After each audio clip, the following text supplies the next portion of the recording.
Good evening, high school football fans. Welcome to the very first frenzy of the 2020 season. I'm Frank Solkowski. Amy Zimmer and Dave Williams will be checking in a little later. Well. It was the night that was out on the high school gridiron. It was a night that high school football players, coaches, and fans didn't even know if they would see this year. COVID-19 has forced some states from either postponing or canceling the season altogether. Even some counties and schools here in southeast Georgia and the Low Country holding off or delaying the start of the 2020 season due to the pandemic, but others press on. At Memorial Stadium, Benedictine opening the season at home against Burke County. Doesn't take the Cadets long to get going. First offensive possession, the sensational sophomore Zaquan Bryan. He gets the call, he eludes a couple tacklers, cuts back, and Bryan is gone. When all is said and done, this run goes 67 yards for the touchdown. Quickly 7-0 Cadets. The Benedictine offense back at it later in the first quarter. The pitch, well, it's going to go to Hunter Dunn, and Dunn is going to take it deep into Burke County Bear territory. Seconds later, Benedictine extending their lead. Quarterback Holden Gerner to Trent Broadnax on the slant touchdown. Cadets 14-0. The defense also in midseason form. Kerryon Glover, he's got the tackle for loss coming up. Burke County, well, they're going to be forced to punt, and, well, just watch what Mr. Broadnax does. The Duke commit, he's doing his thing from the get-go tonight. Broadnax returning the punt, making many miss, picks up a few blocks, and when all is said and done, the punt return covers 75 yards for the touchdown. Benedictine opening the season in convincing fashion, 58-26, the final. In Jessup, Wayne County, who was supposed to open the season against Statesboro, had to find a replacement, so the Jackets welcoming Hart County to town. Wayne County off and running. Trevon Wallace for the big gain for the home team in the early goings. Same drive, Wayne County's quarterback, Trey Pierce. He's got the touchdown pass going to the senior, B.J. Wright, and the Jackets were on top early on in this one. Later in the first half, back to the ground game for Wayne County. And what do you know? It's Mr. Wallace once again. This time he gets the call, and he's got another nice pickup for the home team. Wayne County establishing that ground game early on. Later on in the drive, it's touchdown number 2 of the season for Wayne County. Jordan Harris, he's got the honors this time. It was 14-0 Jackets at that point, and Wayne County opening the season with a nice 29-13 win over Hart County. How about the big win for the Richmond Hill Wildcats down the coast in Camden County? First half, Richmond Hill defense forcing the turnover. Kenyon Hunter with the interception for the Wildcats. He would have a nice return as well. Big gain for Ashad Roberson on the ground. He gets the Richmond Hill Wildcats on the board with this rushing touchdown. Second half, Roberson would find his way back into the end zone. He would finish with 97 yards rushing. He would also have those 2 touchdowns. Richmond Hill knocking off Camden County. 28-11 the final from Kingsland.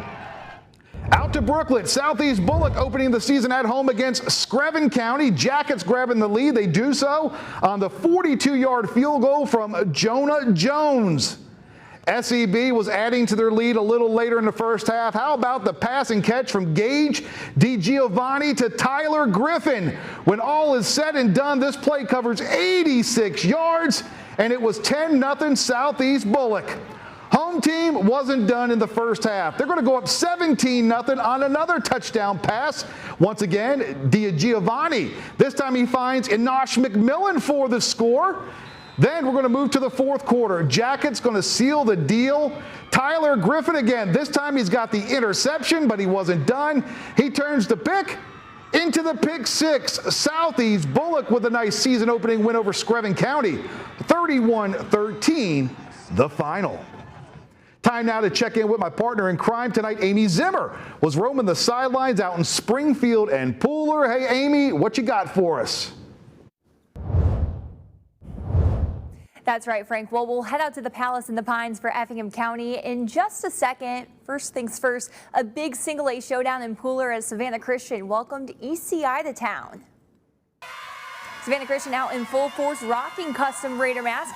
Out of the half, Raiders up 21-7. Quarterback Spencer Robichaux with the rocket. David Boozy climbing the ladder for the big grab.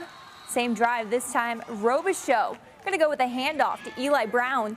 Brown able to stay on his feet, flies into the end zone for the quick touchdown. 28-7 Raiders. Bulldogs trying to find an answer. Quarterback Chase Whitehead in trouble. Raiders Garrett Perry with the quarterback sack. How about that? Third quarter still Raiders moving quick. Robichaux in the air. Connects with Jordan Hoffman for the touchdown. Raiders jump ahead 35-7 over the Bulldogs. Savannah Christian clinching their first win of the season. Big 38-14 the final from Pooler. Now out to the Palace in the Pines. The Effingham County Rebels opening their season against the Grovetown Warriors. This game off to an interesting start. Minutes after kickoff, sprinklers interrupting play. So after a quick cool down, the ball game got rolling again. An unsuccessful drive for Grovetown. Finding Kerry Wallace with the catch for the Rebels.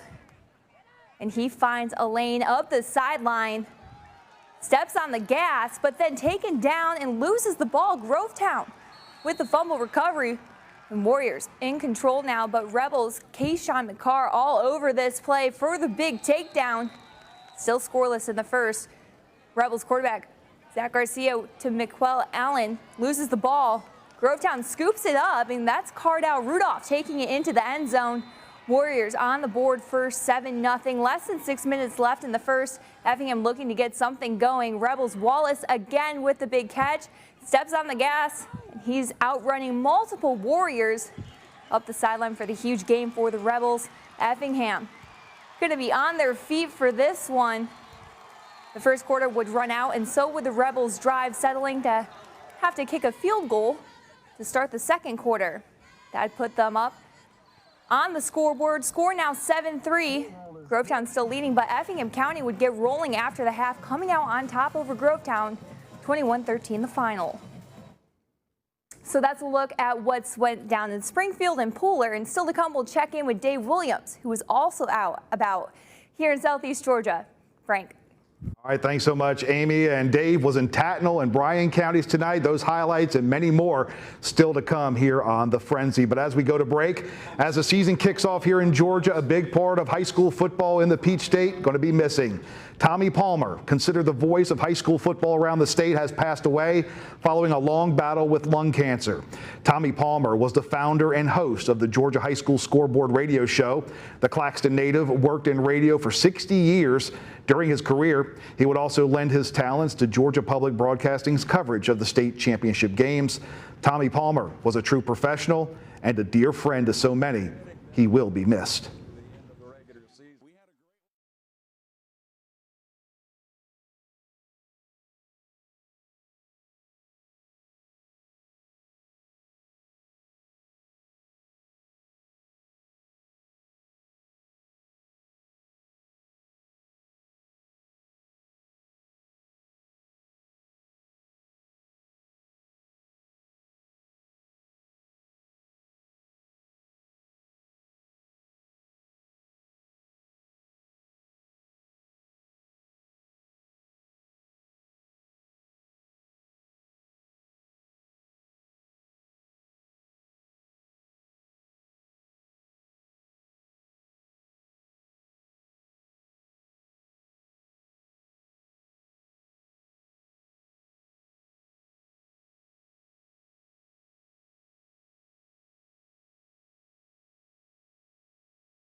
And welcome back to the Frenzy here on WJCL 22 News at 11. Not going to waste too much time getting right back into the highlights tonight.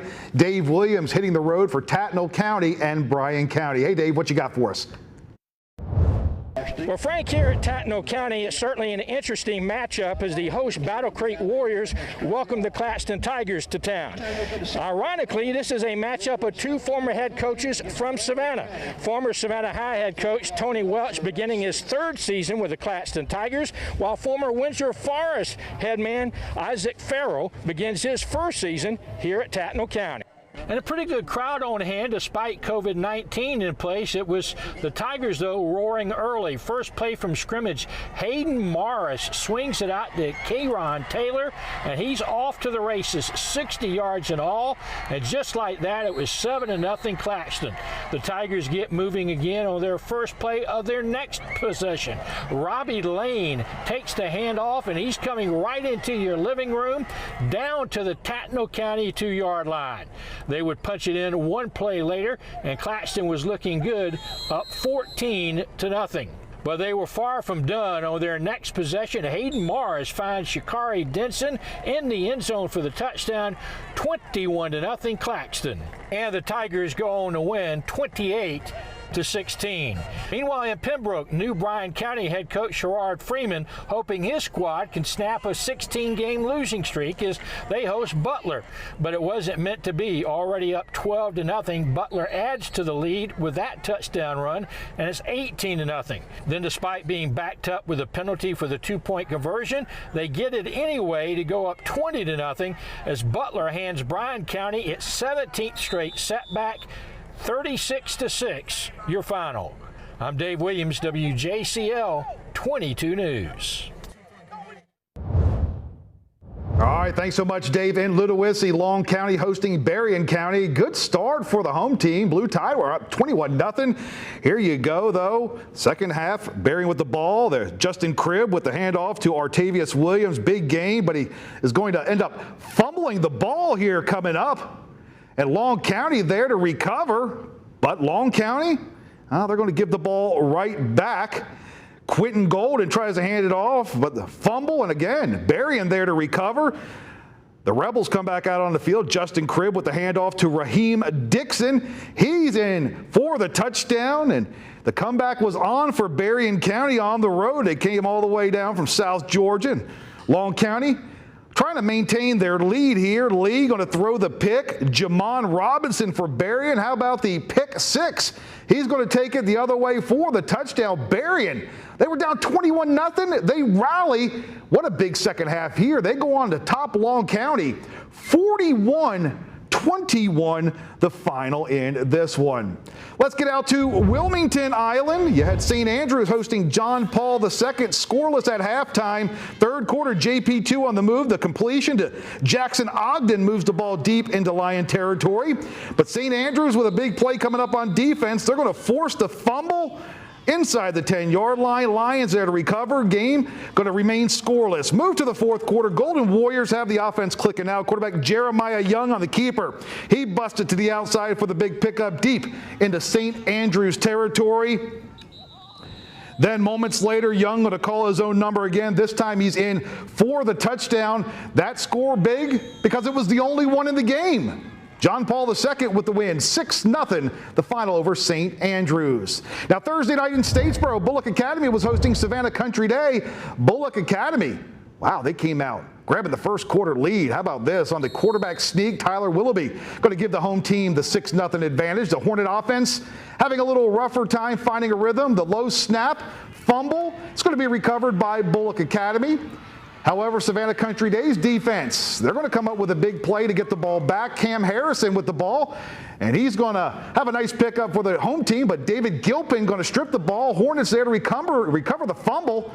Got to have a short memory in football. After fumbling there, Harrison comes back on the field and puts it behind him. He was going to go into the end zone next time he touched the ball. It was 12-0 BA at that point. And how about the big win for Savannah Country Day, or actually Bullock Academy over Savannah Country Day to open the season? 32-2 the final. Again, BA with the win over Savannah Country Day.